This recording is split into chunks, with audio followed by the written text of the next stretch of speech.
بسم اللہ الرحمن الرحیم۔ صاحب میں اس حوالے سے یہ بات کہنا چاہوں گا کہ پاکستان کے جو بھی سیاسی پارٹیاں پہلے رہی ہیں ان سب میں سے خان صاحب کا ویژن اس لیے اٹریکٹ کیا ہے کہ انہوں نے پبلک کی بات کی ہے۔ اس سے پہلے نعرے لگتے رہے ہیں، روٹی کپڑا مکان بھی ہوتا رہا ہے، لوگوں کو مطمئن کرنے کے لیے نعرے تھے، لیکن اس وقت جو آخری ہوپ امید وہ عمران خان صاحب کی صورت میں ہمیں نظر آئی، اور ہم اس بات پہ مجبور ہو گئے کہ ہم عمران خان کا ساتھ دیں، اس لیے کہ وہ پیور پبلک کی بات کرتا ہے اور اس کو کسی چیز کی ضرورت نہیں ہے، شہرت دولت سب کچھ دیکھا ہوا ہے اس نے،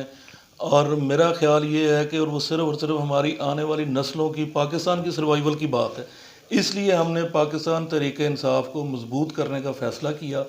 اور خان صاحب کے ساتھ کھڑے ہیں، انشاءاللہ ان کے ویژن کے ساتھ ہیں اور ساتھ رہیں گے۔